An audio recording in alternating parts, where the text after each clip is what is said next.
Welcome to the Shadow Signal, the frequency of the unknown. I'm Josh Rutledge. And I'm Stefan Gearhart.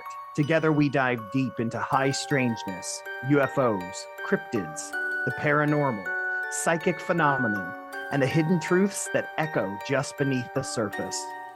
Somewhere between reality and myth lies the signal. Can you hear it? Tune in. The Shadow Signal is live. Welcome back, everybody, to another fantastic episode of the Shadow Signal podcast.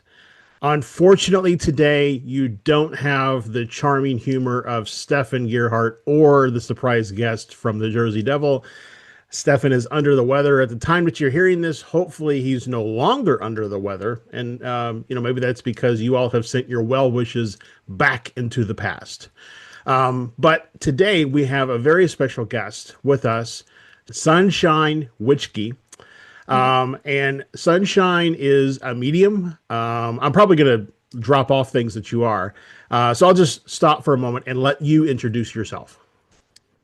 Yeah, Sunshine Witchski. I go by the pink-haired sober witch. I've also gone by the pink-haired psychic medium.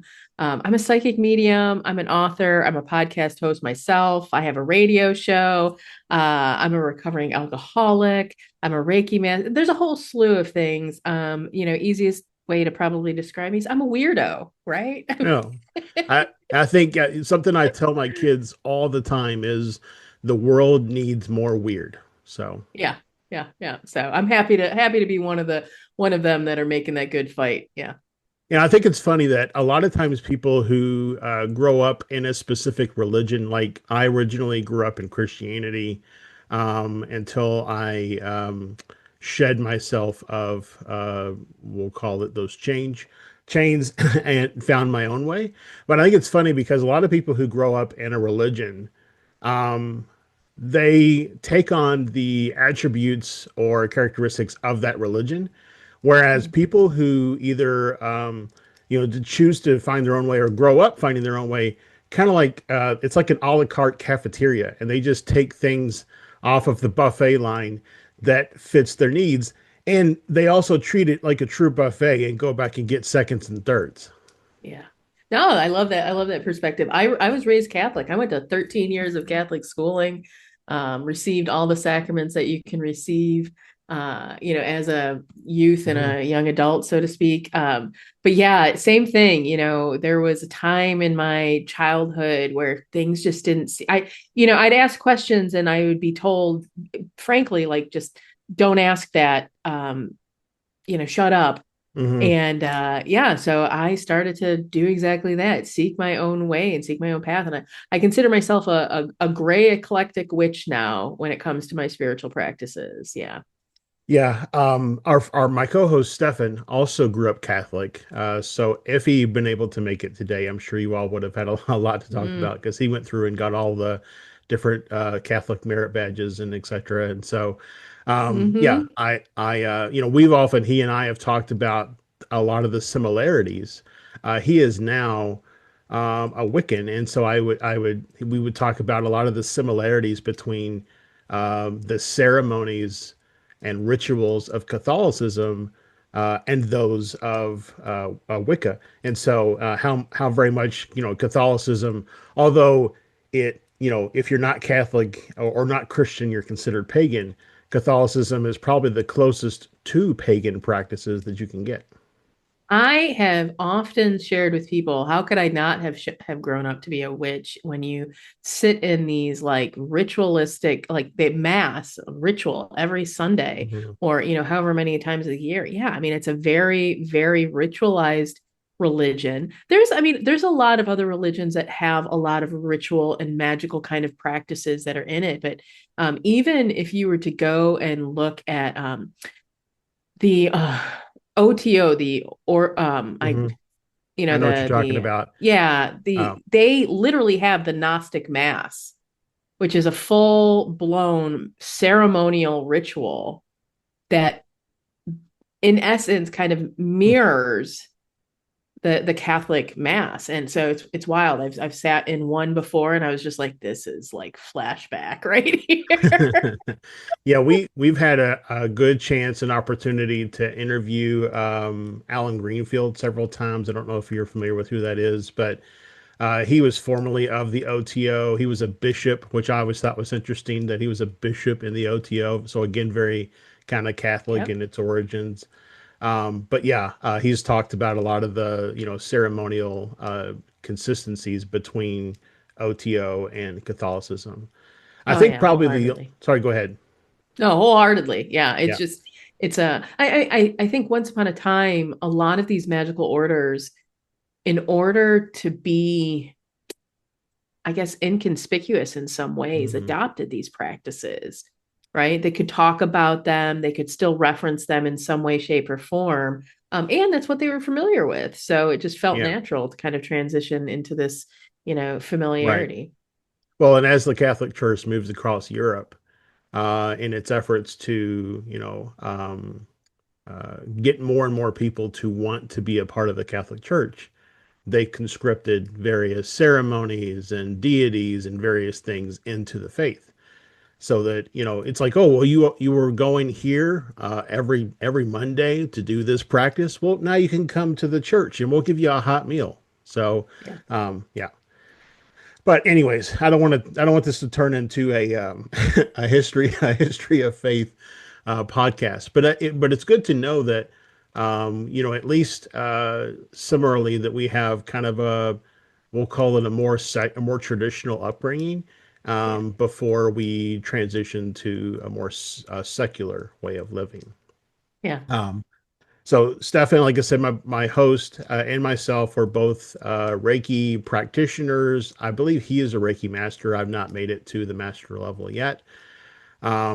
But yeah, we're both pretty much across the board, probably similar as you. Although I would consider myself probably more of, I've heard a term, but I can't remember. It's like an eclectic alchemist or something like that.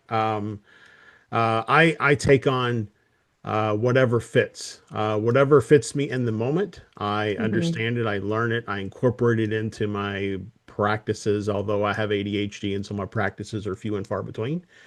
But I would say that my only practice today is that I'm consistently not in practice. Um, so I would say you are probably in practice more than you give yourself credit for. mm, Right. I mentor a lot of people because I incorporate my practice in my recovery from alcohol and my recovery from a whole bunch of stuffs. And so, I have to share with people, like, when you started to step into these beliefs, right, you start to incorporate them in your life in ways, it doesn't mhm, have to be, I've got 7 p.m. and I've got to get my right. chalice and my theme, and right, it's just like, okay, I woke up this morning and I was grateful for being alive. Like, that Hmm. is a spiritual practice, right? So you probably incorporate it into your life more in ways than you give yourself credit You're for. probably right, and it's probably one of those things that I've done it so much for so long that I don't even recognize that I'm doing it. Yeah. Um, so shifting gears just a little bit, still within the same vein. Um, you mentioned that you were raised up Catholic, then you kind of started to find your own way when you weren't getting the answers that you were looking for. Um, how did that finding your own way go? And the main reason that I ask is because census and surveys across the world show that more and more people are checking the box for spiritual, not religious. So Yeah. I think that there are many, many, many people who are looking for an alternative to traditional religion. And so they might be kind of stumbling their way in the dark. Um, Yeah. so just your thoughts on, kind of how in that effort to find who you were going to be, how did you get started? Did you have help along the way, etc.? Yeah. No, I think that's a great question and a great observation. It was different back when I was younger, right? We didn't have a lot of the knowledge and the wisdom that's available, like readily available as it is here today. right? And I just had this brief, like a little bit of this conversation with someone recently, right? So when I was younger, the way that I kind of stumbled into it was I started to question what I'd been told. And Mhm. then around the age of 16, I walked into my very first metaphysical store, Mhm. right? And these were far and few between, but I was lucky that about 3 to 5 miles from my house, we had one. And I felt different in there. I felt welcomed. I felt like folks wanted me to ask Mhm. questions. Like they wanted me to challenge what I thought was the truth or what I thought was right or what I believed.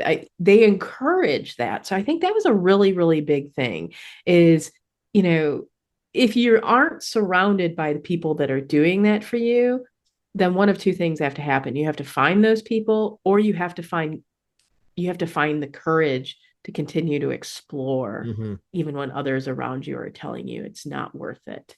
And then it was just really reading books. But I didn't, you didn't, I was 16. I didn't have a whole ton of disposable income at that Mhm. time. So I would go in and I would flip through books often, right? Just Mhm. sit there and like grab one and read one for an hour. And then if I found one that I really liked, I'd save up and I'd buy the book. Mhm. And you really couldn't even go into libraries at that point. Mhm. Libraries weren't carrying this type of material. Like now you can go into certain local libraries and still find a decent Right. selection of some of this stuff. But back 25 years ago, that wasn't possible. It just wasn't happening. Um, and no, was it even 20? Yeah, I guess 20, 25 years ago. And so it was a lot of books, it was a lot of reading. And then, as the internet started to come around, it was doing the searches, but it was still Mhm. far and few between, right? You might find one website where somebody is listing all of their spells. You might find one website where somebody is talking about just like the pagan holidays, but good luck finding a website that talked about the mysteries of life. Good Mhm. luck. Right nowadays, I've got Pinterest boards left and right where I save all sorts of different, Right. sites and articles and things that I read. I have communities that I belong to in Facebook where I'll watch and I'll explore and talk about different topics. It's unbelievable what is available to individuals today in comparison to 20 years ago. Like if you have a listener, if anybody's listening right now and you are getting that inkling and you know it, like you feel it inside, something doesn't feel right, you're like there are answers to questions and I want those answers, go out and seek them because they're there and they're Mhm. ready for the taking. Well, and TikTok has become quite the opportunity to hear from various people across non-traditional spiritual practices. Um, there's, witch talk is a thing. You know, watch one or two, uh, divination type videos, or I've got a number on, a psychic, guessing type video. I got a number on the back of this card. I'm going to flip it in 30 seconds. Mm-hmm. Watch a couple of those and you'll find yourself quickly tumbling down the rabbit hole. And it can be overwhelming at times, Yeah. especially if you're new into all of this stuff and you're trying to figure out what parts of it you're going to be interested in. Because it's really a lot like, I don't know, I guess it's a lot like a Lego store. There are some pre-assembled sets that you can buy, and then there are people who, like myself and probably yourself and others, who just go in and buy a big bag of jumbled up Lego, and we construct our own designs and things. And so that's the beauty, I think, of the, we'll call it witchy or pagan side of spirituality, is that there is no right or wrong answer. Yeah. Yeah. No, it's really a beautiful thing. And it's coming to mind to say this too. Look for I live in the Metro Detroit area and we have one of the largest esoteric pagan conferences in the United States every year, and look for something like that. So Hmm. literally here in the end of February there are 4 days of rituals, workshops, lectures, right, from like 10 a.m. until 10 p.m. every night for 4 days, and it's like $100 Mm. to attend. $100 to Wow. attend. Yeah, it's like mind blowing to me. And the amount that you can get hands on talking to people, like being a part of things, no longer just sitting in the sidelines, kind of reading about it, but literally ingraining yourself in that. So whether it's a conference, whether it's checking Facebook for events, whether it's, Meetup or Eventbrite, like there are people that are out there that want to host, that want to share, that want to teach. It's just, it's so much more accessible today than it Hmm. ever has been. Yeah. Well, and I was going to also say that it seems like it may seem like because the squeaky wheel gets the grease that the climate is not the let's say the political climate in the US at least Mm, may not be in a place where you feel like you can be openly, not Christian.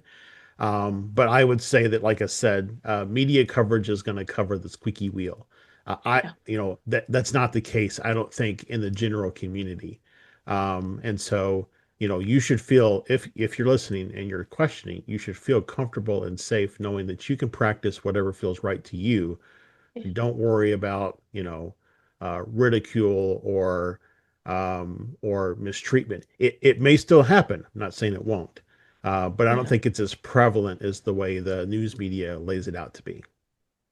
Yeah, it's interesting you bring that up. I'm doing this like 90 days of shadow work, and this month we're talking about fear right now. And today's was, what's a fear that you have about your spiritual journey? Mm, And you're right, like I think it's reasonable for folks to still be concerned, hmm right? That's going to keep you. Fear has a purpose. And so being concerned or having some sense of fear helps you understand that maybe when you walk into a room, if you get the vibe, I shouldn't talk about that here, you don't hmm talk about it, right? If you are finding that someone is starting to judge or say things against what your beliefs are, maybe those aren't people that you should hang out with, hmm right? So I think there is still some fears that are out there, uh and I get it. I don't know how public you are on, like, I literally call myself a witch, like it is very clearly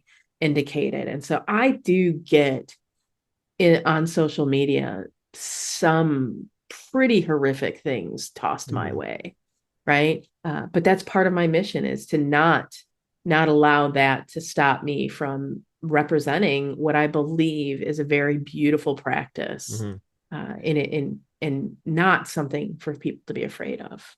Yeah. Yeah, I mean, it's like you said, it can be pretty horrific. I mean, I don't openly call myself a witch only because I don't feel like I squarely fit within that box. But I do openly question a lot of things that would align to Christianity or that sort of thing. Mhm. I also receive similar things. I put out a video a couple months ago, basically saying that heaven and hell aren't real, and that they're figments of, created by humans to either to control other humans, either through fear or through a Yeah. reward. It's a carrot and a stick situation. And I got quite a few comments, Yeah, I can imagine about that. that one. Yeah. So, I um, I love that perspective though. I can't say that I disagree with yeah. well, I mean, when you look historically, right, Norse mythology, Hel, Hel, was the wife of Loki, who was the brother of Odin, not the son of Odin. Sorry, Yeah. Marvel, you got it wrong. But Hell ran the underworld, not, it wasn't a place. It was a person, a deity. So again, Yeah. like we spoke about before, when Catholicism was moving throughout Europe, it saw an opportunity to incorporate something from Norse mythology and hopefully convert those people to Catholicism, and it created a stick situation. So Yeah, the Catholic Church had some phenomenal publicists. That's all I got to say. yeah, yeah. If they're not all in marketing now, they're missing out on I a grand opportunity. Yeah, hell yeah. Um, but I do want to talk real quick about just sticking within the vein of the kind of, growing in your spirituality. If you're looking at pagan side, I also say that if you consider yourself an introvert, that doesn't preclude you from still practicing pagan or Wicca or any other type of again non-traditional religion. My wife considers herself an introvert. She has books and ceremonies that she does. She just doesn't get together in circles and things like that. So um, I think that there's still a possibility for you to explore your spirituality outside of traditional religion without feeling like you have to go to a group or you have to be a part of a community, etc. Yeah, I would agree with that. I consider myself an introvert. A lot of people have a hard time believing that, but when you start to learn about the definitions between like what an introvert and an extrovert Hmm. means, like I need time and space alone in order Hmm. to recharge. Being in a group does not fire me up. But I enjoy it. I will say there's a caveat there, right? I work with folks that are in recovery, and there is a very, very fine line between isolation and sacred Hmm. solitude, right? And Yep. so, if you are truly enjoying being with yourself and find a lot of comfort and love and peace in that place, then so be it. Hmm. But there are circles that are out there that can still honor and respect the introvertedness, the need to be, not in a spotlight, not being having attention called to oneself, right? Respecting the energetic boundaries that exist, that can allow you to feel comfortable and safe and still be in community. Hmm. Yeah. Hmm. So I do want to move on and shift topics just a little bit because, as you said in the beginning, and you've said now two additional times, I'll consider the rule of three, and we'll talk about it. Mhm. You do a lot of work with recovering alcoholics, and I think you incorporate not. I don't. Well, I guess let me ask the question: do you only work with recovering witches, or do you work with any recovering alcoholic if they're open to your style or your technique? Yeah, I think that's a good question. So I work with folks in recovery, and I describe this first as you can be in recovery from substance use, so alcohol or drugs, food addiction, sex addiction, gambling. You could be in recovery from trauma or even just self-abandonment, right? Think about how many of us have just abandoned who we are because society told us we needed to be somebody else, Hmm. right? And so I can work with anybody in recovery. That's like the biggest caveat. What I find is a lot of people that choose either one of two things. They have an inkling where their own beliefs lean into the practice of witchcraft, right? They're comfortable with the spells, the moon. They're comfortable with ritual, the creative aspect. They like the divination side of things, Hmm. um, or they literally know they're a witch, right? So it's one or the other. Nobody's required. And there's a lot of folks that work with me. They're like, I just don't like you. I just don't feel like the word witch is a label that I want to adopt. And I'm like, cool, because I'm Yep. not here to label you, Right. right?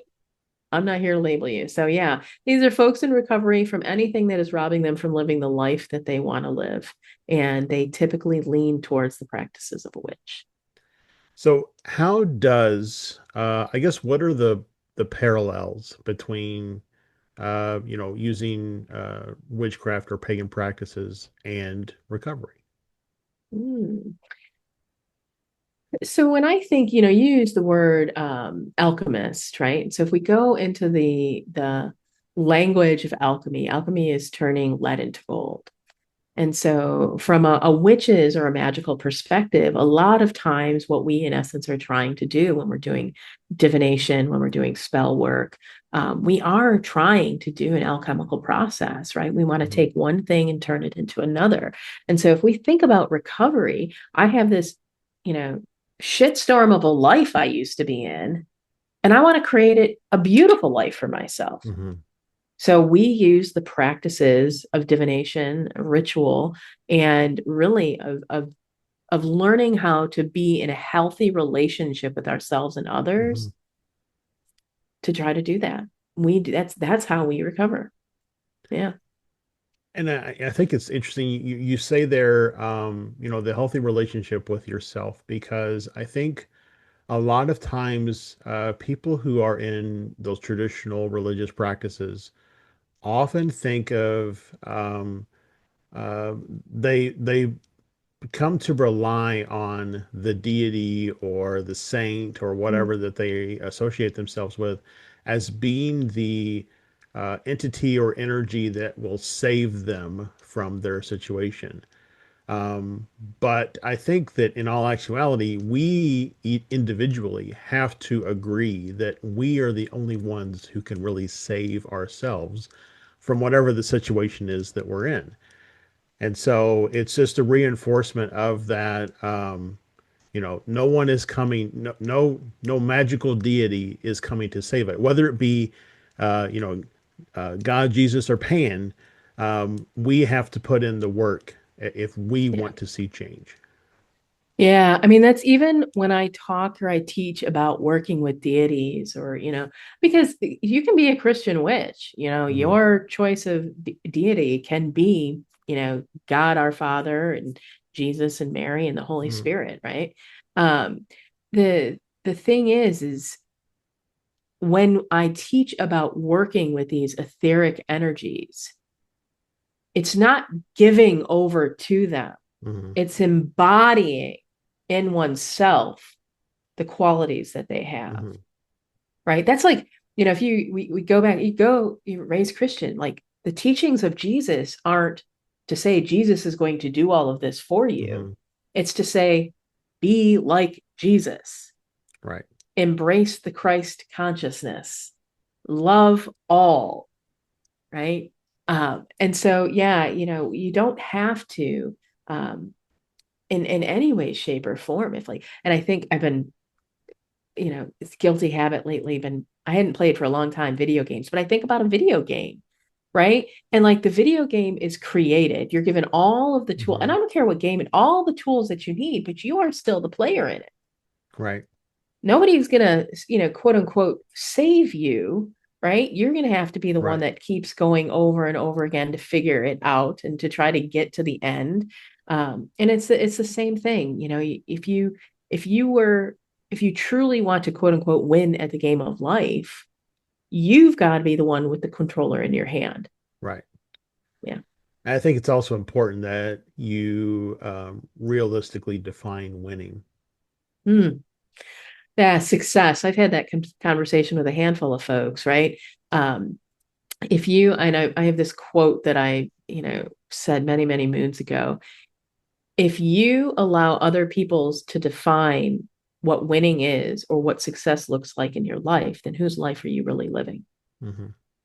Yeah, so it's important. What does success look like? What does winning look like? You get to decide what that is. So not only here are we talking about like this video game Hmm. perspective, right? You are the one that are putting the title on it. You're saying the type of game that it is. You're saying like what you get to be. It's I love that Christianity has the thing God created the world, us in His image, so to speak. And it's like, yeah, because we get to create all of this. Hmm. We are responsible. Part of my daily prayers, that I say, or even when I open up Circle and I close it, I thank all of the gods and the goddesses for surrounding, guiding, and protecting us. It is our individual responsibility to take the actions that we need to in life. But I'm thankful for their guidance and protection Hmm. along the way, right? Somebody's like, whispering in my ear in this 3D space and saying, hey, you're not paying attention. I'm like, damn, I'm not. Okay, what do I got to do? Right.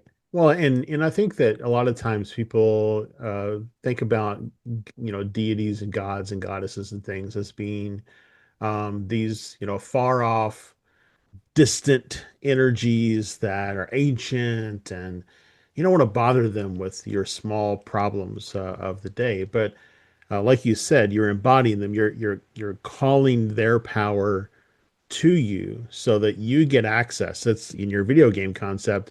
You found, the platinum sword that was hidden behind the little cavern, and now you have this extra, tool that you can use to accomplish whatever it is that you were trying to accomplish, and whether it Yeah. be a side quest or the overall journey itself.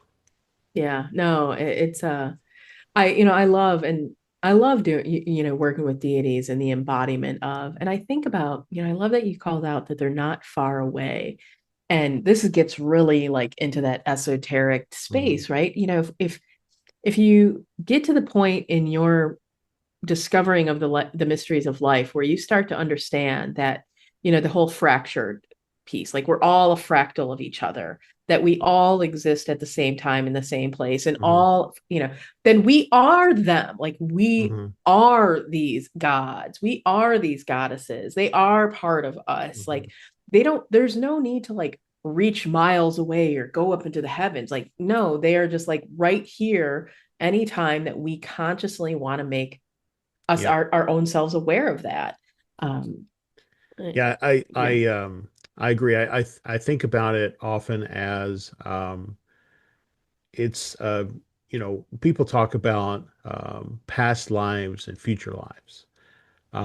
But because time and space time are different, they're not really, they exist in the physical plane, but not much else. And so, because of that, like you said, all of your lives that you ever have lived, will live, are living now, they're all happening in the same moment. And you have access to all of that collective information and experience. And my personal opinion is I think you receive a lot of that while you're dreaming at night. That's why if you have a dream where you're fighting vampires with your mother-in-law, it's because in some life you're doing something that your brain in this life just can't comprehend. So it translates it to the best possible analogy that it can. And so you're fighting vampires with your mother-in-law. But Yeah. there's an experience to be learned in that situation that you can incorporate into your life, this life that you're living now. Yeah, no, dreams. There is a whole nother world to, for me that kind of exists in that dreamscape. Um, and it's interesting that you bring that up because I've been noticing since I've been playing these video games, this is only like the last 3 weeks. I've been dreaming about video games, Hmm. right? And it's a wild thing, and I'm curious. I keep asking the question as I wake. And I'm like, what in the world? Why are these video games coming into mind? Hmm. And there's got to be something in the like questing that I'm doing, like something I'm right now in the conscious world trying Hmm. to figure out, but I'm not aware of, which I'm fine with, right? Because that Yeah. can be very but it'll naturally start to unfold itself. So I think that's Yeah. why they've been showing up in my dreams. So No, that's a very valuable insight for mhm. yourself. So since the nature of our podcast is more around, we'll call it spooky experiences, I'm curious if you've actually had any type of, well, let's say practical or not practical, actual experiences with spirit or entities or any of that sort of thing beyond just, kind of a nudge or a feeling, but, anything that, has affected your spiritual, or sorry, your physical reality. I mean, as a medium, there's all sorts, and I've done it professionally, so I've had lots of conversations with other people's loved ones. But I would say the thing that still, and I've shared this on a handful like of guest spots because it just, I don't care the fact that it happened like 3.5, 4 years ago. It still weirds me out to this day. Was the first time I ever saw an alien. Mm. Yeah, I used to do once a month where you could, you pay a certain amount of dollars and you could show up on Zoom with me, and Mm. I would read for everybody that showed up. And somebody shows up for the first time, and I hadn't seen them. A lot of times people will repeat, and they're like, "Hey, first time here. I don't know if you can help me." And I was like, you know, give it a Mhm. shot, right? And they're like, I feel like this is a really weird statement that I'm about to share. And I said, I love weird. So let's do this. And they're like, I feel like I have an alien attached to me. Mm. And all of a sudden, like, and I'm seeing them on the Zoom screen, and I can see like on there right next to him, there's this little image pops up and just starts waving at me. And I was like, oh my, oh wow, right? Like, um, it was a very different feeling. I've connected to spirit for years, years and years and years, but I didn't feel they're energetic in the same way that I feel another spirit. Mhm. He literally like just kind of like showed himself right? He, like appeared, not like, yeah. So it just showed himself differently, felt differently. Um, and the story, as the way the story goes, he'd actually been attached to that individual for a long time. They had met in a previous lifetime and made the agreement that, in this particular lifetime, he would help support whatever the journey was that that individual was on. Hmm. And I ever since, like, it is probably the one thing that creeps me out the most is because I can't feel them, right? So you just don't feel the energetic like you Hmm. do of a spirit that's crossed on the other side. And I have seen them show themselves like they think it's funny. They find it Hmm. very humorous when they can just pop in and show. And I'm just like, okay, thank you, thank you. Could we just not do that? Because it's creepy. It's creepy to me. It's very creepy. Yeah, the energy of aliens, or however you want to classify them, is different. I have most, not most, a majority of my guides are non-human spirits or non-human energies. And so I've gotten to where can tell the difference between when I'm talking with a guide of mine that's a human spirit versus a guide that is a non-human energy. But it is very different. The word I often use is dense or heavy. Their energy is very dense or heavy because I think they're just to steal from a new age term, they're vibrating at a very high frequency. And so their energy, just like I said, it feels very dense or heavy. Usually when I talk with them, I'm very, very tired afterwards. It just takes everything in me to communicate with one of them. And, but a cookie and a Coke, and I'm right back at it. So, Yeah, so that's been probably the strangest, and also just what has been explored in that perspective, right? And I was really there's this book that I just saw at Barnes and Nobles that's all about all of the different like non-human entities. hmm. Um, and I just wasn't in there to buy a book, but I was like really itching to do it. And I don't know. We'll see if I come across it again. It might be another story, but that's a rabbit hole to go down because Yeah. there are, and I think some of some of what has been shared around these particular ones, because there is a whole slew of different ones. Some of them I don't have an issue with. It's these particular ones, and there is um, kind of a philosophy or a perspective that has been shared with me, and my guides have validated that some of these aren't even aliens per se. They are future selves Hmm. that have come back in order to aid their own selves here today, Yep. but they Well, again, appear yeah. alien like. Yeah. Yeah. Again, because all of your lives are happening at the same Yeah. moment.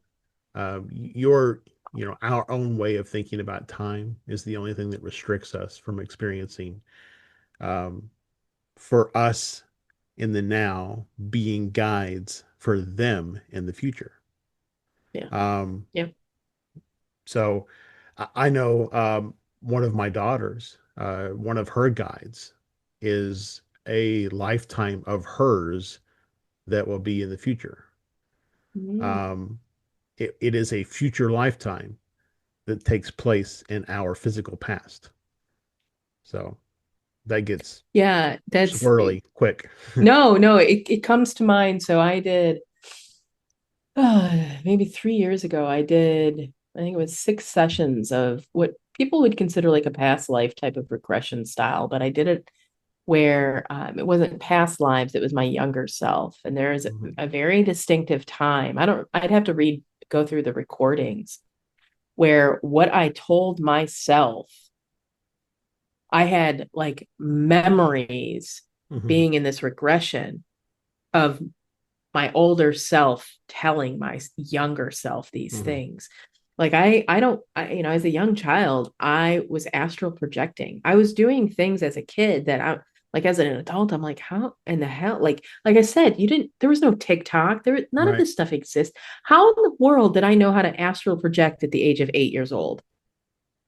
How did I know how to do that? instinctual. Well, some of it was me in this Hmm. adult age in this past regressions going back and telling my younger self to do it.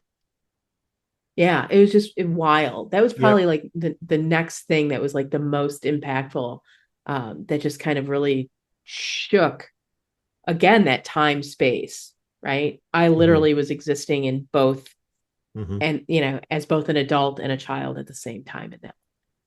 Yeah, Yeah. if you haven't yet come to grips with uh, the, let's say, expanded concepts of time, then this conversation we just had can be very difficult for a lot of people. Um, but yeah, I also have witnessed that. I recently was at just a regular old, therapy session. And my therapist is really cool because she is open to all this stuff. And so I was telling her that, I realized the other day that I made a decision which led to a life insight.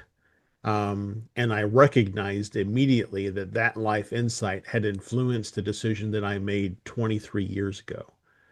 So Mm-hmm. knowing it now influenced me 23 years ago. So again, Yeah. it's just the whole, I don't think we really, or science even has really an understanding of what time is. Oh God, no, no, not at all.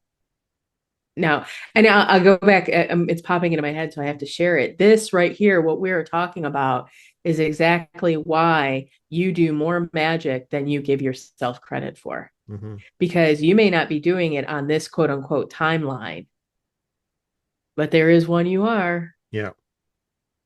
Yeah. Yeah. So, I did want to, so shifting gears again, topics slightly. Um, as you have, I guess, gone throughout your spiritual growth over the last 25 years or so, do you find that even now that you're still learning new things or adapting new experiences or things and growing your understanding of what your spiritual path is? Yeah, I don't know that I'll ever stop. Hmm. Um, I really don't. There is so much like the breadth of knowledge that is available just in the physical plane, let alone if you pause and connect Hmm. to like directly to source. Yeah, I mean there is so much to be learned, so much, to be absorbed. And not enough like literal physical time in the Hmm. physical, like 3D linear space to be able to do it. I made a commitment to spirit when I started working with it, on a daily basis. And I even find that my memory gets fuzzy. Like I have a struggle with my memory. Hmm. And the conversation that spirit and I have had is like, just make sure I know what I need to know when I need to know it. Hmm. Right. And I don't care how it shows up. It could show up in a synchronicity. It could show up because somebody else brings it to me. It could show up in a book that happens to fall into my lap Hmm. somehow, a video that pops up on my feed, whatever it is. Just make sure I know what I need to know when I need to know it. Um, and so yeah, I'm actually, I love this because I'm one thing I have always had throughout my entire life that I recall is just this deep desire to explore and to Hmm. know more information. So yeah, it doesn't matter that I've been 25 years of studying and reading and learning. I'm sure I've got another, 25, 30 left to go. Yeah. Until the day, I think it was Einstein who said, when you stop learning, you start dying. So, Yep, I would agree with that. um, so I have to add, this might be a little bit of a personal question. Feel free not to answer. But I myself find that sometimes um, the um, the mediumship psychic life is exhausting, Hmm. and I'm curious if you also just not because it's an energetic exhaustion, but just because you have like this want to do more than you can ever possibly do in a 24-hour span.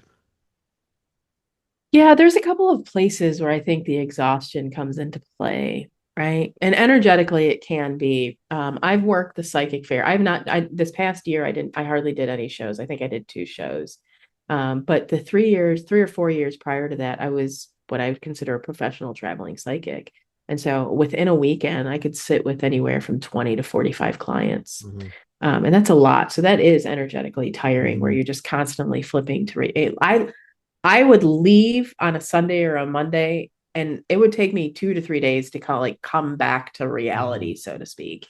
Um, I think, you know, there's also this kind of exhaustion that comes with the expectation that others think that you're constantly on too. Mm-hmm. Right, like I have I love this one particular aunt very much, but like she will message me all the time and Mm-hmm. all sorts of things. Oh, well, so and so just had a friend who passed, could you check on him, could you? And it's like this isn't how this works, right? Like I can, but this is just, I'm not your Yeah. personal psychic. um the other piece, and we talked a bit about dreams, so you add that particular piece, that there's like other people have the expectation that you're kind of constantly on, Mm-hmm. right? And that you're just there to kind of connect. But then I believe those of us that are very strong in our psychic gifts, we are more consciously aware of the work we're doing in our dreams. Mm-hmm. And so there's this really lovely female magician out of the UK, and she, I've read a number of her pieces, and she talks about how um, there is often more deep, intense, magical working that we are doing in our dreams. And Mm-hmm. therefore, many of us that have these gifts and are very strong in them will find that we become more exhausted the more we sleep. Mm-hmm. So, if you have a really busy conscious life, right? You got to do a to-do list, you got to Mm-hmm. raise a family, like all of these things. And the only time that your own, soul and spirit has to do the magical work that it needs to do is in the sleeping hours. Like good luck ever feeling Mm-hmm. like, you're well rested, right? Because and I've said this, I've lucid dreamt since I was a kid. And I've said this to a handful of folks.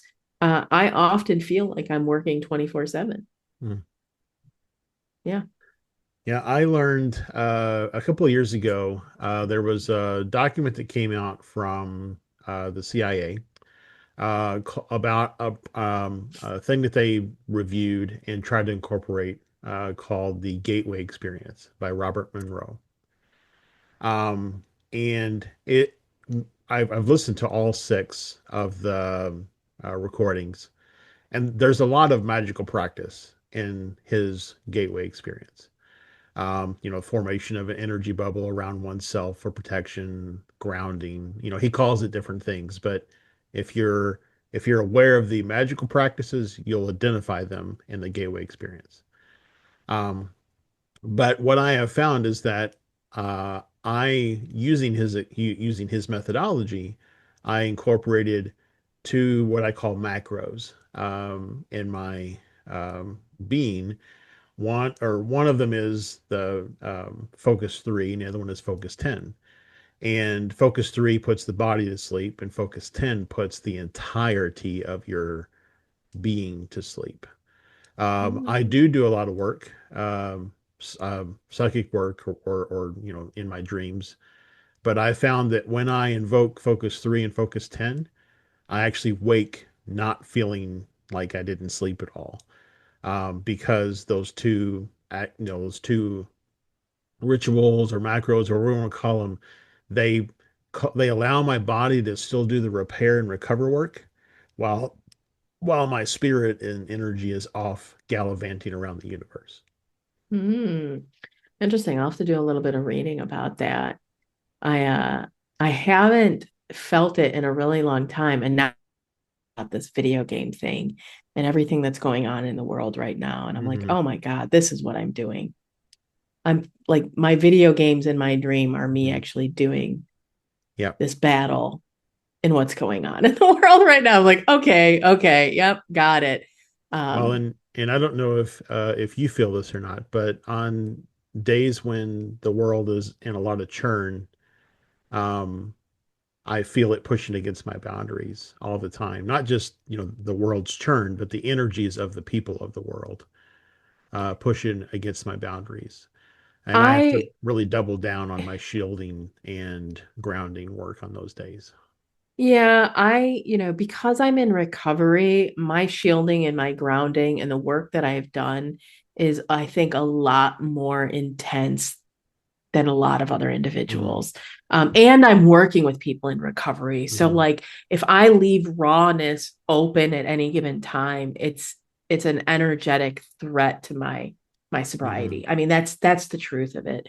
So I do feel it. Like, it's been ruffled the last week. Ever since what happened in Hmm. Minneapolis. I'm watching a lot of, not where I have to do it, but where I'm watching a lot of stuff crumble around me. Hmm. And it's the distraction part that starts to become dangerous. Hmm. Right. And I've had this conversation with folks, like, I don't know about who all is in your audience as far as listeners go, but there are some people that get really, really passionate about causes, Hmm. and they get very, very fired up. And I think that we need people to do that. Hmm. But I've had a handful of folks that have chastised me for not getting fired up. Hmm. And I've had to remind them that my mission and what I've been called to do is to help the people that are struggling with addiction. Hmm. And that if I become distracted from that mission and purpose, then that leads to more of what they're fighting about, Hmm. what they're Hmm. fighting for. So I know where my lane is. That doesn't mean that I don't have compassion. That doesn't mean that when we gather, in circle and I open prayers, that I'm not stating prayers for all of this stuff. Hmm. But I know where, my energy needs to be spent. And I think that helps me a lot not get as caught up in some of that churn, Hmm. because my mission is very clear in life. And that's only been, in the last year and a half that Spirit said, are you ready? Hmm. Because you've got a calling that's bigger than yourself now. Yeah. I also, I don't know if you have any children, but I'm also a dad. And so for me, I have to weigh the risks of going to a protest and potentially getting arrested or worse, Yeah. versus, staying at home and making sure that my kids are safe, and are taken care of, etc. And so the way that I involve or engage is through the sharing of, videos and posts and all of that Yeah. kind of stuff, the words of, of support, etc. But because I'm concerned about potentially leaving my kids or my wife without, their dad or husband for some period of time while I'm sitting in jail because I decided to go to a protest, Yeah. um, if the risk outweighs the potential reward.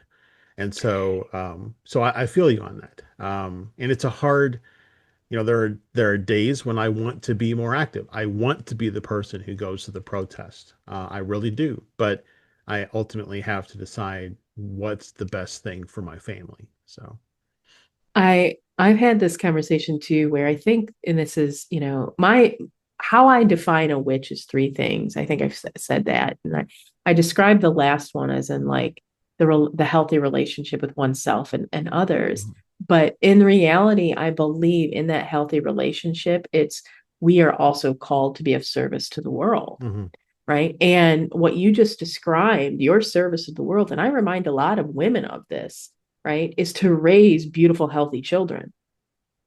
That's how you're fighting the protests, is to mhm, ensure that the human beings that you are raising in this world are going to love the world, not mhm, destroy it. mhm. Right. And that, I think, is something that a lot of people forget and don't give themselves enough credit for, that it is not easy to raise healthy, happy, loving human beings when we live in a world filled with hate.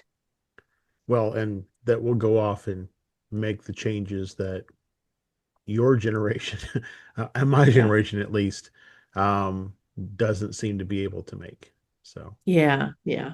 Yeah. um, well, I we're about at time. I do want to give though people an opportunity. Where can folks go to find you and the work that you're doing? Yeah. I try to make it really easy. So you can find me on Facebook and on Instagram. Just search for Sober Witch Life. And if you're not on the socials, you can even check for Sober Witch Life on YouTube. So all there, Sober Witch Life, or go visit www.soberwitch.life. So you can find Oh, that's everything. easy. Yeah, that's real Yeah, easy. everything that you've got going on, everything I've got going on, everything that you might be interested in, you can find in one of those channels. Yeah. Awesome. Well, thank you so much for being here with us today, Sunshine. I really appreciate it. Yeah, thanks, Josh. I hope you have a beautiful rest of your day, and I appreciate the time today. All right. Thank you.